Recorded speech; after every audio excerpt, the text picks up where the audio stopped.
फिलहाल लखनऊ से बड़ी खबर आ रही है। एक और लखनऊ में आज बीएसपी का प्रबुद्ध वर्ग विचार सम्मेलन होगा। बीएसपी सुप्रीमो मायावती समापन सम्मेलन को संबोधित करेंगी। बड़ी और अहम जानकारी, लखनऊ में आज बीएसपी का प्रबुद्ध वर्ग विचार सम्मेलन होगा। बीएसपी सुप्रीमो मायावती समापन सम्मेलन को संबोधित करेंगी। सुबह 11 बजे बीएसपी कार्यालय में यह कार्यक्रम होने वाला है। तो प्रबुद्ध वर्ग के सम्मान सुरक्षा को लेकर ये कार्यक्रम रखा गया। विचार संगोष्ठी में प्रबुद्ध वर्ग को संबोधित करेंगी मायावती। लखनऊ में आज बीएसपी का प्रबुद्ध वर्ग विचार सम्मेलन। ओम पांडे हमारे सहयोगी लाइव जुड़ चुके हैं इस खबर पर ज्यादा जानकारी के साथ। ओम, क्या कुछ ये कार्यक्रम रहने वाला है, क्या शेड्यूल पूरा ये रहने वाला है? मायावती इस पूरे प्रोग्राम को संबोधित भी करेंगी। क्या पूरा शेड्यूल है इस कार्यक्रम का, प्रबुद्ध वर्ग सम्मेलन?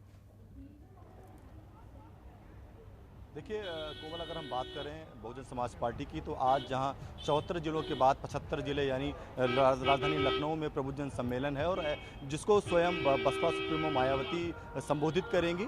सबसे बड़ी बात यह है कि शायद पहली बार ऐसा हो रहा है कि जब बहुजन समाज पार्टी की सुप्रीमो मुख्यालय पर वो भी सम्मेलन को संबोधित करती हुई नजर आएंगी, क्योंकि इसके पहले जिस तरह से कोविड काल के पहले लगातार वो बड़े मैदानों से जो है वो लगातार जो है राजनीतिक कार्यक्रमों में मंच पर लगातार संबोधित करते हुए नजर आई हैं। लेकिन इस बार जिस तरह से कोविड का काल का दौर है, ऐसे में मायावती जो प्रबुद्धजन सम्मेलन को जो प्रदेश कार्यालय बीएसपी का है वहां से संबोधित करती हुई नजर आएंगी।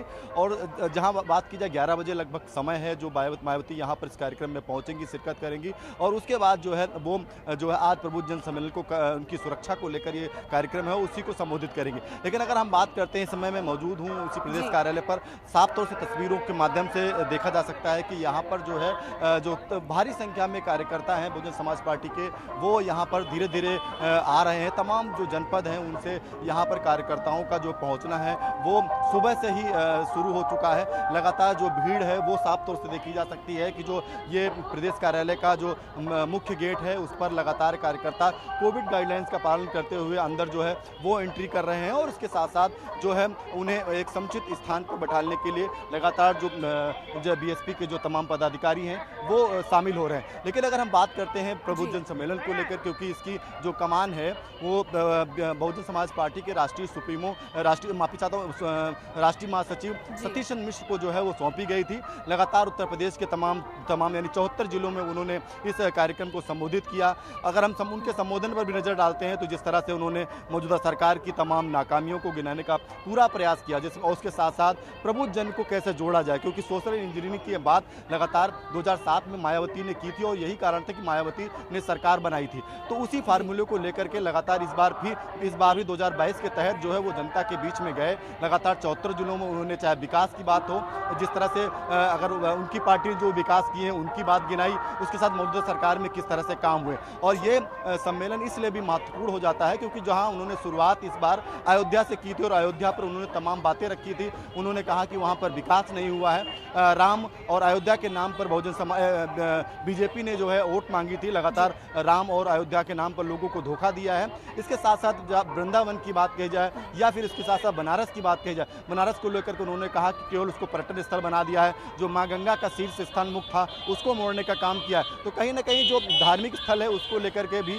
जो राष्ट्रीय महासचिव सतीश मिश्र उन्होंने लगातार जो भारतीय जनता पार्टी है उस पर सवाल खड़े किए थे। लेकिन जो जिस तरह से बात की जाए बीजेपी की, कानून व्यवस्था को लेकर भी लगातार बीजेपी जो है योगी आदित्यनाथ काम करते हुए नजर आए। लेकिन उसी कड़ी में अगर बात करें बहुजन समाज पार्टी के राष्ट्रीय महासचिव की, उन्होंने कानून व्यवस्था को लेकर भी कई सवाल खड़े किए, चाहे खुशी दुबे की बात हो, विकास दुबे की बात, तमाम काउंटर को लेकर। लेकिन इसमें सबसे अहम कड़ी आपको बता दें कोमल, वो प्रबुद्धजन सम्मेलन को जो प्रबुद्धजन लोग हैं उनको कैसे जोड़ा जाए, इस पर लगातार ये भी खबर आ रही है कि बीएसपी के कार्यकर्ता लीडर हैं वो वहां पर पहुंचे हैं। क्या उनसे किसी तरह की कोई बातचीत हो पाई?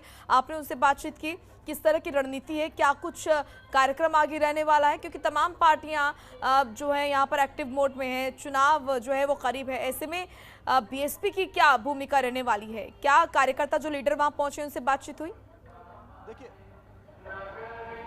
देखिए कोमल, सबसे बड़ी बात यह है कि एक अगर जब हम बहुजन समाज पार्टी की बात करते हैं तो स्ट्रिक्ट लीडर के तौर पर मायावती स्वयं जानी जाती हैं। यही कारण है कि जो उनके कार्यकर्ता होते हैं वो मीडिया से रूबरू कम होते हैं। ऐसे में जो जिनको जिम्मेदारी दी जाती है वही जो है मीडिया से रूबरू होते हैं। लेकिन कोमल, सबसे महत्वपूर्ण बात यह है कि जो 2022 का चुनाव है, इसी कड़ी में जब आज प्रबुद्ध जन सम्मेलन को संबोधित करेंगी तो प्रबुद्ध जनों की सुरक्षा को लेकर मायावती क्या बोलने वाली है, ये इस पर सबकी नज़र रहने वाली है। क्योंकि 2022 को लेकर की जो बीएसपी की रणनीति क्या है, और सबसे महत्वपूर्ण बात इसमें और भी है क्योंकि सोशल इंजीनियरिंग को लेकर के और सोशल मीडिया को लेकर लगातार बीएसपी को कहा जाता था कि वो प्लेटफॉर्म पे नहीं है। लेकिन हाल ही में जिस तरह से देखा, स्वयं मायावती भी ट्विटर पे दिखती हैं, सतीश मिश्रा ट्विटर पे दिखते हैं, और उसके साथ साथ तमाम जो युवा हैं वो भी ट्विटर पर नजर आते हैं। यानी सोशल मीडिया पर भी उनकी जो पार्टी है वो भी लगातार एक्टिव हो चुकी है। और इस बार का जो चुनाव है, सोशल मीडिया एक महत्वपूर्ण प्लेटफॉर्म रहने वाला है। तो ऐसे में अगर हम बात करते हैं जहाँ जो तमाम ऐसी चीज़ें हैं जिनको लेकर बीएसपी लगातार काम करती हुई नजर आ रही है, और ऐसे में जहाँ युवाओं की बात कही जाए तो युवाओं के बात पर आकाश आनंद की बात कही जाए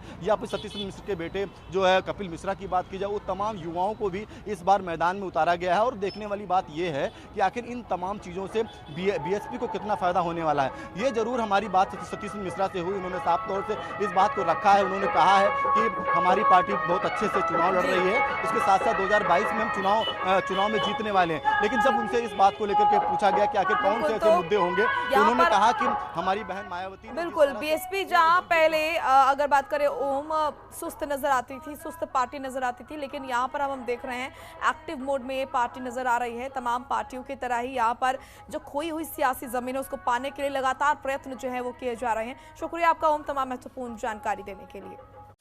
खबरों के निष्पक्ष विश्लेषण के लिए सब्सक्राइब करें Janatantra TV and press the bell icon. Never miss any update.